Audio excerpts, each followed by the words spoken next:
Hello once again, watchers of Good TV. My name is Nick Pell, and this is once again coming from my white room. I am home for Easter break, and the Scandal Season 3 finale was last night, so now I'm going to talk about it. I'll be talking about the entire season as a whole, so there's not going to be a little segment at the very end of the video like there typically is. I'll be starting from the premiere to the finale, so if you have not been completely caught up at this point, probably don't watch this unless you don't care about spoilers. So just know that's how this is going to be happening, and let's get into it. The premiere begins with Olivia's secret being revealed to the public, the fact that she has had affairs with the President of the United States, and this is something which she has to deal with fairly quickly. They come up with the idea of using someone else as a scapegoat for this, and it just eventually resolves itself as you would expect. This isn't going to really affect the show drastically because it's a show which is fairly popular and they would probably want to keep it on for a number of seasons. So that gets fixed really quickly. A lot of the season revolves around a flight which blew up, which had Olivia's mother on it. This happened back when Olivia was a young child, and it begins to affect things as her father begins to come into the picture, who was revealed at the season finale, season 2, and we continue to dive further into B613.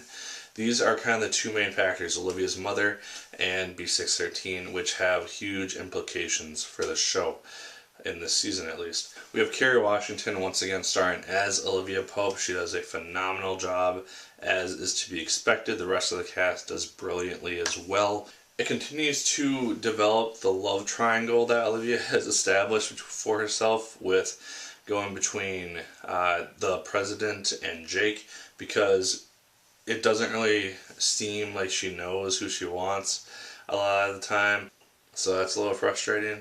For a lot of the episodes, it is kind of the same basic formula. Olivia will get clients that she has to go and help fix scandals for, and we have overlapping main story which is taking place behind the scenes.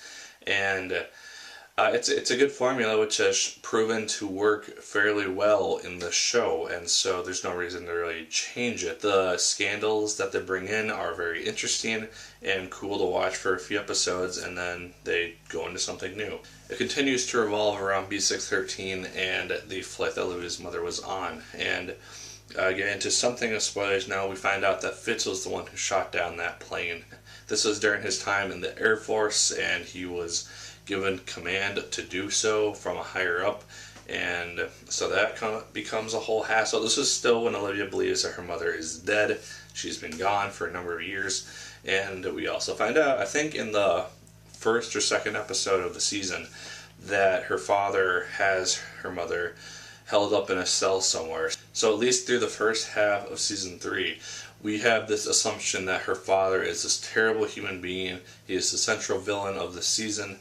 And then we find out at the very end of the mid-season finale that the roles are kind of reversed. Her mother is this huge terrorist, and her father is actually working towards the common good. He has very dark ways of doing it, but he is ultimately working to preserve the republic that he is sworn to defend. And this is something which allows him to be viewed as something of a hero instead of a villain at times. He's also still a manipulative bastard, but he knows how to get things done, and he has his own agenda. That's really the main implications for the first half of the season.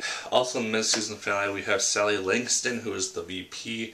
She has chosen to run as a third-party candidate, and she ends up murdering her husband because he is having affairs with Cyrus's husband under Cyrus's kind of manipulative control. Cyrus is continually a manipulative bastard in this season, and yet a episode in the second half of the season really makes you feel sorry for the guy. So that happens. She ends up killing her husband, and she is overwhelmed with immense guilt over this, which I found really realistic for someone of her character. She's a very religious human being, and so the fact that she has committed murder has a huge effect on her personality and her mental state. And it's really until at a debate where she is planning to confess this murder to everyone that Fitz kind of saves her, and she sees this as a sign that the Lord wants her to continue moving forward and everything like that. So Fitz does kind of help her out in that aspect, and is kind of cool to see. But she still murdered her husband, so that needs to get fixed at some point. She needs to be brought to justice. Odds are nobody in the show will be brought to actual justice until the series finale, whenever that is.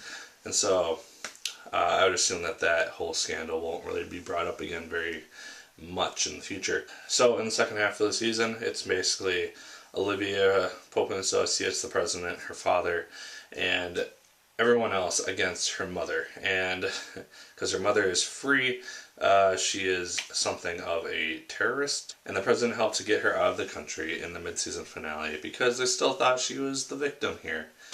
Nope. So that's the whole situation there. Fitz gets a new VP who ends up having not issues, but feelings for Melly from the past, and so they start hooking up. We get to finally see their kids, which is a fairly interesting episode, and that's where a lot of things come out into the open in terms of Melly's affair, and then the fact that the kids hate their father because of the whole affair scandal, which started at the beginning of the season. Yeah, just a lot of different pandemonium. Jumping into the penultimate episode of the season, 2 episodes before the penultimate episode of the season, we have Liv shutting down B613. Jake has become the head of it now, and he is almost as bad as her father is, or was. So they choose to shut down the organization. This results in a bomb being set in the church, which the president is supposed to attend. This is also the funeral that Sally Langston is going to as well. And so Cyrus becomes informed about this, and he chooses to do nothing with it in the penultimate episode. And he is going to sacrifice all these people in order to take down Sally so that they can be guaranteed the election. We are at the finale now, so if you have not seen last night's episode, probably don't watch this bit of it. Go to the end of the video if you want to see that. And thank you. Now, in the finale, Cyrus has a change of heart, and he chooses to tell the president, but before he can, Jake bursts in and tells the president for him. And most of the church is evacuated, and Sally gets out. She's able to use the scene as a campaign move. She goes back in and starts to help people and assist people, and people see her as this Jesus-like figure, a person who is helping the injured and doing all these things that she doesn't necessarily have to do, and it's something which really helps her campaign and boosts her way ahead of the president for much of the episode. And then in the speech that Fitz believes to be his final speech as president, because he has conceded that the election is lost. And so this is the night before election day, and he is basically just giving one last hurrah as president. And during this speech, his son is killed. And this was something I did not see coming at all. I thought maybe Melly would get shot or something would happen on stage. And no, his son becomes poisoned, and he just dies. And it's a very heartbreaking scene because in the scene afterwards, we see Fitz carrying his child, and the child dies in the hospital. That was the only really significant death in that episode. Earlier in the season, we have James's death. That was a big thing. That was kind of the emotional episode for Cyrus, where he has to deal with this, and we see how him and James first met. That was a very good episode, I thought, because it gave Cyrus back some humanity, which he desperately needed. And so we have this whole thing. Fitz wants Liv's mom to be brought to justice. Roman is willing to do that. Yeah, lots of things happen in that episode. Jake essentially retires from B613 and just works off of unemployment wage. Quinn goes back onto the good side of things. She was with Charlie and B613 for a good chunk of the season, and she grew to detest Pope and Associates and did not want to be affiliated with them at all. Towards the end of the season, she begins to hook up with Huck, and so that's a little awkward. So yeah, she's back on the Gladiator side apparently.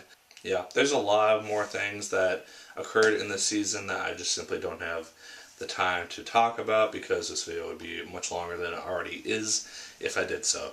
That is where I'm going to wrap up. The season ends with Liv and Jake getting on a plane and taking off, leaving everything behind. Fitz wins the presidency and he is basically collapsing in his office. He is down the ground, just overwhelmed with everything that has happened to him, and he cannot get up and deliver his acceptance speech. And it's a very heartbreaking thing because this is a guy who has tried to do the right thing for so long, and he kind of comes to the realization that in order to succeed in this world, you can't do the right thing and make it out alive or victorious. Yeah, that's essentially where it ends. Those are the really significant aspects of it. Her father becomes head of B613 again.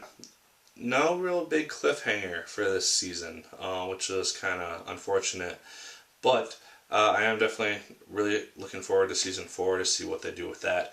And it should be a good time. So, leave your thoughts on Scandal Season 3 down here in the comments down below. I'd love to hear your thoughts on that and any aspects of the show that you found interesting. Like, favorite, comment, and subscribe if you so choose. I'd appreciate it immensely. Make sure to go buy my book, The Bridge, on Amazon for only 99 cents. I would appreciate that a whole lot. As always, Mega People, my name is Nick Pell, and once again, keep on watching. How do you sleep while the rest of us cry? How do you dream when a mother has no chance to say goodbye?